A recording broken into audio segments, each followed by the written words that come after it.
Supreme court ने शुक्रवार को उत्तर प्रदेश कांग्रेस को निर्देश दिया है कि वह 1981 से 1989 तक राज्य में सत्तासीन रहने के दौरान राजनीतिक रैलियों और तत्कालीन प्रधानमंत्रियों इंदिरा गांधी और राजीव गांधी की यात्राओं में समर्थकों को लाने ले जाने के लिए राज्य पथ परिवहन निगम की बसों और टैक्सियों के बकाये किराए के तौर पर 1 करोड़ रुपए जमा कराए।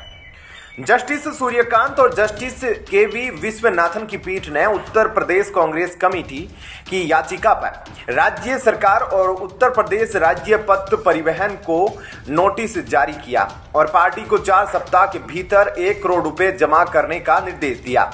कांग्रेस की ओर से पेश वरिष्ठ वकील सलमान खुर्शीद ने कहा कि परिवहन निगम उच्च न्यायालय के निष्कर्षों को चुनौती दे रहा है क्योंकि कुल 2.68 करोड़ रुपए की राशि विवादित है। जस्टिस सूर्यकांत ने कहा, राशि का विरोध करने के लिए यदि आप एक दीवानी मुकदमा दायर करते हैं तो निर्णय में 20-30 साल लगेंगे। उसके बाद पहली अपील, दूसरी अपील और अन्य कार्रवाई होगी। इसके बजाय हम याचिकाकर्ता की वास्तविक देनदारी निर्धारित करने के लिए एक मध्यस्थ नियुक्त करने के बारे में सोच रहे हैं। खुर्शीद ने पीठ के सुझाव पर सहमति जताई।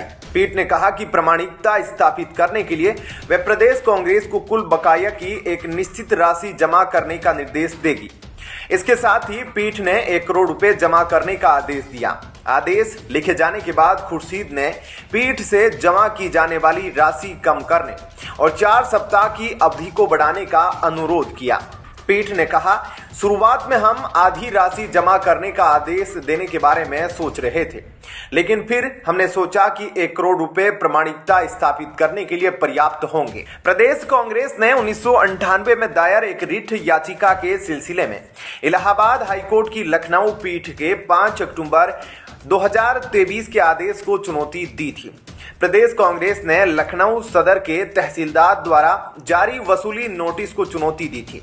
यह कार्यवाही यूपीएसआरटीसी के प्रबंध निदेशक के कहने पर शुरू की गई, जिसमें दावा किया गया था कि प्रदेश कांग्रेस पर 2.68 करोड़ रुपए की बकाया राशि है और वह इसे वसूलने का हकदार है। हाईकोर्ट ने विभिन्न पत्राचार और बिलों का उल्लेख किया है और यूपीएसआरटीसी के 2 अप्रैल 1981 के एक पत्र का संज्ञान लिया है, जिसमें बताया गया है कि 16 फरवरी 1981 को उत्तर प्रदेश कांग्रेस द्वारा आयोजित किसान रैली के लिए 6.21 लाख रुपए से अधिक का बिल बाकी था और इसी तरह 16 दिसंबर 1984 के एक अन्य पत्राचार से पता चलता है कि 1984 में दिवंगत प्रधानमंत्री इंदिरा गांधी की अस्थियों को 19 नवंबर को श्रद्धांजलि देने के लिए लोगों के आवागमन के वास्ते उपलब्ध कराए गए वाहन का किराया 8.69 लाख रुपए बकाया था। उच्च न्यायालय ने यूपीसीसी को निर्देश दिया था कि वह यूपीएसआरटीसी को देय तिथि से 5% ब्याज के साथ 3 महीने की अवधि के भीतर 2.66 करोड़ रुपए का पूरा भुगतान करे। कांग्रेस ने अपनी याचिका में कहा था कि यह रकम राजनीतिक प्रतिशोध के तौर पर और याचिकाकर्ता को राजनीतिक दबाव में लाने के इरादे से वसूली जा रही है। ऐसे में क्या कहना है आपका, इस पर कमेंट सेक्शन में जरूर बताएं। जय हिंद, जय भारत। महाराष्ट्र में ठाणे की एक अदालत ने कांग्रेस नेता राहुल गांधी पर जुर्माना लगाया है। यह जुर्माना उन पर मानहानि के एक मामले में लिखित बयान दाखिल करने में देरी करने पर लगाया गया है। राहुल गांधी ने पत्रकार गौरी लंकेश की हत्या से राष्ट्रीय स्वयंसेवक संघ का नाम जोड़ा था, जिसके बाद संगठन के कार्यकर्ता विवेक चंपा नेरकर ने उनके खिलाफ मानहानि का केस दायर किया था। समाचार एजेंसी भाषा के अनुसार राहुल गांधी ने अदालत में लिखित बयान दर्ज कराने में 881 दिन की देरी की थी। इसके बाद उनके अधिवक्ता नारायण अय्यर ने इस देरी के लिए माफी का अनुरोध करते हुए एक आवेदन दायर किया था। अय्यर ने दलील दी थी कि उनके मुवक्किल दिल्ली में रहते हैं और एक सांसद होने के नाते उन्हें यात्राएं करनी पड़ती है, जिसकी वजह से बयान दाखिल करने में देरी हुई। राहुल गांधी के अधिवक्ता अय्यर ने बताया कि मजिस्ट्रेट ने लिखित बयान दर्ज कराने में देरी करने पर माफी का अनुरोध मान लिया, साथ ही लिखित बयान भी स्वीकार कर लिया, लेकिन गांधी पर 500 रुपए का जुर्माना लगा दिया। मामले में अगली सुनवाई अब 15 फरवरी को होगी। बता दें कि राहुल गांधी पर मुंबई की भिवंडी कोर्ट में भी मानहानि का केस दायर हुआ है। जिसकी बॉम्बे हाईकोर्ट में सुनवाई हो रही है। वहीं इससे पहले राहुल गांधी की भारत जोड़ो न्याय यात्रा के खिलाफ असम में एफआईआर दर्ज की गई। आरोप है कि भारत जोड़ो न्याय यात्रा असम के जोरहाट शहर के अंदर दूसरे मार्ग से लाई गई, जिससे भगदड़ जैसे हालात बन गए, जबकि इस यात्रा के लिए दूसरे मार्ग की अनुमति दी गई थी। अनुमति मार्ग के बजाय दूसरे रास्ते से जाने के आरोप में भारत जोड़ो न्याय यात्रा और इसके मुख्य आयोजक केबी बाइजू के खिलाफ पुलिस ने मामला दर्ज कर लिया है। पुलिस के एक अधिकारी ने बताया कि यात्रा को केबी रोड की ओर से जाने की अनुमति दी गई थी। इसके बजाय यह शहर में एक अन्य मार्ग से चली गई, जिससे क्षेत्र में अराजक स्थिति पैदा हो गई। उन्होंने कहा, अचानक भीड़ के कारण कुछ लोग गिर गए और भगदड़ जैसी स्थिति बन गई। घटना का स्वतः संज्ञान लेते हुए यात्रा और उसके मुख्य आयोजक के खिलाफ जोरहाट सदर थाने में प्राथमिकी दर्ज की गई है। अधिकारी के अनुसार प्राथमिकी में उल्लेख किया गया है कि यात्रा ने जिला प्रशासन के नियमों का पालन नहीं किया और इसने सड़क सुरक्षा नियमों का उल्लंघन किया। हालांकि इधर विपक्ष के नेता देवव्रत शैकिया ने इस यात्रा के समक्ष अनावश्यक बाधा पैदा करने की एक चाल बताया है। उन्होंने कहा कि पीडब्ल्यूडी पॉइंट पर यातायात मार्ग परिवर्तन के लिए पुलिस तैनात नहीं थी। निर्धारित मार्ग बहुत छोटा था और हमारे साथ बहुत भीड़ थी, इसलिए हमने यात्रा को कुछ मीटर के लिए दूसरे रास्ते पर ले लिया। उन्होंने आरोप लगाया कि यात्रा को पहले दिन मिली सफलता से हिमंत बिस्वा शर्मा डर गए और अब इसे पटरी से उतारना चाहते हैं। क्या कहना है आपका, इस पर कमेंट सेक्शन में जरूर बताएं। जय हिंद, जय भारत। लालू यादव राम मंदिर नहीं जाएंगे, वे केवल सिंगापुर अपना इलाज कराने जाएंगे या फिर किसी मस्जिद का उद्घाटन करने जाएंगे। ऐसे लोगों को आमंत्रण देकर आप उन कार सेवकों का अपमान कर रहे हैं जो राम मंदिर के लिए वीर गति को प्राप्त हुए हैं।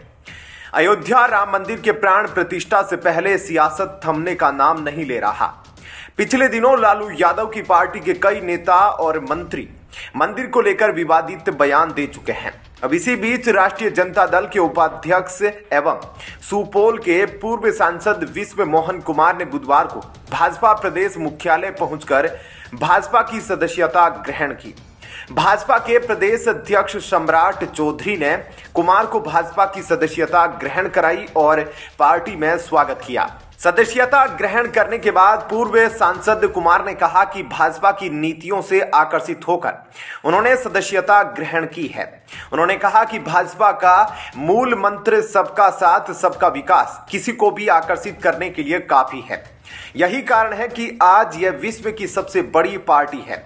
उन्होंने कहा कि एक और भाजपा का कोई भी कार्यकर्ता पार्टी के शीर्ष पद पर पहुंच सकता है, वहीं राजद में एक परिवार का ही व्यक्ति शीर्ष पद पर बैठ सकता है।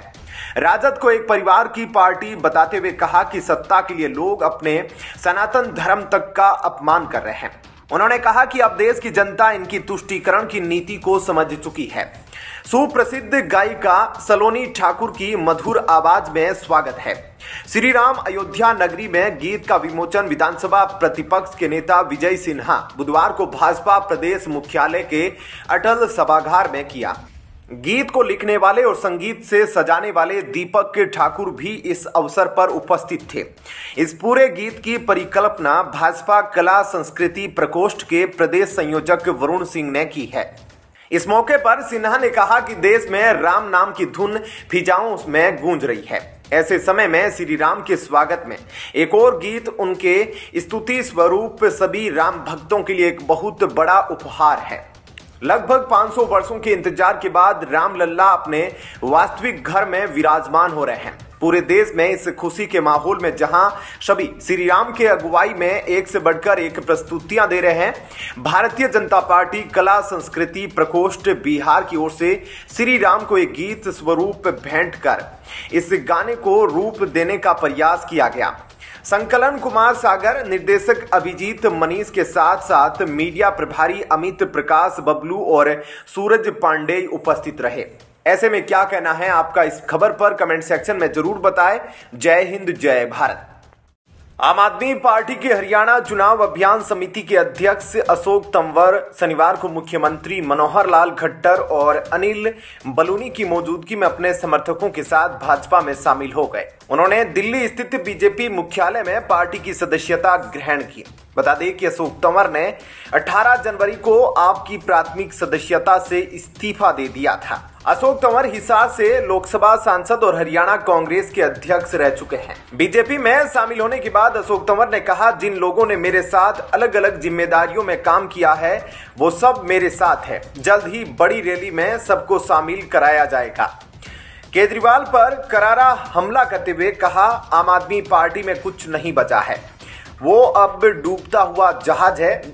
हमसे चिढ़ है तो हमसे निपटो, हमारे पास विकल्प खुले हैं। वर्तमान समय में मुझ पर अकूत संपत्ति अर्जित करने का आरोप लगाया गया।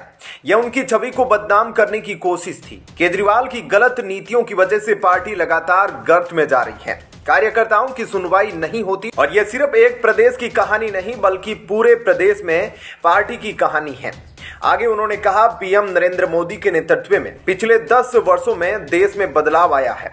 हम पीएम मोदी द्वारा भारत को नंबर 1 बनाने के लिए किए जा रहे कार्यों से प्रभावित है। मैं जितना हो सकेगा राष्ट्र निर्माण की दिशा में काम करूंगा। हम 2024 में 400 लोकसभा सीटें जीतने के लिए सीएम मनोहर लाल खट्टर, प्रदेश अध्यक्ष नायब सैनी के साथ एक टीम के रूप में काम करेंगे। मनोहर लाल खट्टर ने कहा, हरियाणा बीजेपी के लिए राज्य में अपने विस्तार का बड़ा दिन है। कांग्रेस के पूर्व प्रदेश अध्यक्ष और आम आदमी पार्टी के वर्तमान नेता अशोक तंवर अपने समर्थकों के साथ बीजेपी में शामिल हो गए। वे रिश्ते में मेरा भांजा है। उनकी मां और मैं एक ही गांव के हैं। जब वे कांग्रेस में थे तब कांग्रेस कार्यकर्ताओं ने उन पर हमला किया तो मुझे दुख हुआ। वे कांग्रेस से तंग आकर बीजेपी में शामिल होना चाहते थे। उन्होंने कांग्रेस से छोड़ दी थी, लेकिन अप्रैल 2022 में बीजेपी के बजाय आम आदमी पार्टी में शामिल होने की गलती कर दी। लेकिन आप में अपने कड़े अनुभव के बाद वे बीजेपी में शामिल हो गए। उन्होंने 5 अक्टूबर 2019 को कांग्रेस पार्टी की प्राथमिक सदस्यता से इस्तीफा दे दिया था। उन्होंने अपनी पार्टी भी बनाई लेकिन कुछ खास नहीं कर पाए। वह कुछ समय ममता बनर्जी की पार्टी टीएमसी में भी रहे। वे 4 अप्रैल 2022 को आम आदमी पार्टी में शामिल हुए थे। सूत्रों की माने तो अशोक तंवर उम्मीद कर रहे थे कि आम आदमी पार्टी उन्हें राज्यसभा भेजेगी, लेकिन आपने एनडी गुप्ता को उच्च सदन में भेजकर उनके मंसूबों पर पानी फेर दिया। इसके बाद से वे नाराज चल रहे थे। पिछले दिनों उनकी मुख्यमंत्री मनोहर लाल खट्टर से मुलाकात भी हुई थी। इसके बाद आशंका जताई जा रही थी कि वे जल्द ही आपका साथ छोड़कर बीजेपी में शामिल हो सकते हैं। आज इस पर मुहर लग गई है। ऐसे में क्या कहना है आपका, इस पर कमेंट सेक्शन में जरूर बताएं। जय हिंद, जय भारत। कांग्रेस के पूर्व अध्यक्ष और सांसद राहुल गांधी के नेतृत्व में मणिपुर से शुरू हुई कांग्रेस की भारत जोड़ो न्याय यात्रा अब असम पहुंच गई है। भारत जोड़ो न्याय यात्रा को लेकर असम के मुख्यमंत्री हेमंत बिस्वा शर्मा ने गांधी परिवार पर हमला बोला। राहुल गांधी के भ्रष्टाचारी वाले बयान पर अब असम के सीएम हेमंत बिस्वा शर्मा ने पलटवार किया है। सीएम शर्मा ने कहा कि गांधी परिवार से भी अधिक भ्रष्ट कोई नहीं हो सकता है। समाचार एजेंसी पीटीआई के अनुसार राहुल गांधी के नेतृत्व में कांग्रेस की भारत जोड़ो यात्रा असम से निकल रही है। पिछले 2 दिनों के दौरान राहुल गांधी ने असम के सीएम हेमंत पर जमकर हमला बोला। उन्होंने हेमंत बिस्वा शर्मा को देश का सबसे भ्रष्ट मुख्यमंत्री बताया था। हालांकि शर्मा ने राहुल के बयान पर पलटवार किया। एक्स पर लिखा, कुछ भी अपमानजनक जो तथाकथित गांधी परिवार से मेरे लिए कहा जाता है, मैं उसे आशीर्वाद मानता हूं, क्योंकि मुझे उस परिवार से लड़ने की ऊर्जा मिलती है जो खुद को सबसे ताकतवर मानता है। मैं एक ही बात पूछना चाहता हूं कि क्या गांधी परिवार से ज्यादा भ्रष्ट कोई हो सकता है? वो फोर्स घोटाला, नेशनल हेराल्ड घोटाला, भोपाल गैस त्रासदी, एंडरसन का पलायन, 2G का घोटाला, कोयला घोटाला, यह लिस्ट बहुत बड़ी है और यह निरंतर बढ़ती रहेगी। राहुल गांधी ने कहा था कि असम के मुख्यमंत्री हिंदुस्तान के सबसे भ्रष्ट सीएम हैं, जिनका सिर्फ एक काम है, नफरत की आड़ में जनता का पैसा लूटना। हमें इस अन्याय से लड़कर ऐसा असम बनाना है जहां पर हर हाथ में रोजगार हो और जिसकी प्राकृतिक सुंदरता और सांस्कृतिक वैभव सदा संपन्न रहे। इसी बीच राहुल गांधी असम के माजुली जिले में पहुंचे। यहां राहुल गांधी ओनियाती सत्र में शामिल हुए। यहां जाने के लिए राहुल गांधी ने नाव का सहारा लिया। नाव से माजुली जाने के बाद राहुल गांधी माजुली के पवित्र ओनियाती सत्र में शामिल हुए। माजुली में ओनियाती सत्र के दौरान राहुल गांधी की एक तस्वीर सामने आई है, जिसमें वे हनुमान जी का मुखौटा पहने और हाथ में गदा लिए हुए हैं। राहुल गांधी ने यहां की मुखौटा बनाने वाली पारंपरिक कला को बढ़ावा देने के लिए यह मुखौटा पहनकर फोटो शेयर की। इसके बाद वे ओनियाती सत्र में शामिल हुए। ओनियाती सत्र में शामिल होने के बाद राहुल गांधी ने एक्स पर लिखा कि आज असम में ब्रह्मपुत्र नदी में नाव की यात्रा कर श्री श्री ओनियाती सत्र के दर्शन के लिए पहुंचा। सांस्कृतिक रूप से समृद्ध शंकर देव जी की भूमि असम हमें सभी को साथ लेकर चलने का जीवन दर्शन सिखाती है। ऐसी महान संस्कृति को नजदीक से जानने और समझने का मौका पाकर संतोष प्राप्त हुआ। क्या कहना है आपका इस पर कमेंट सेक्शन में जरूर बताएं। जय हिंद, जय भारत।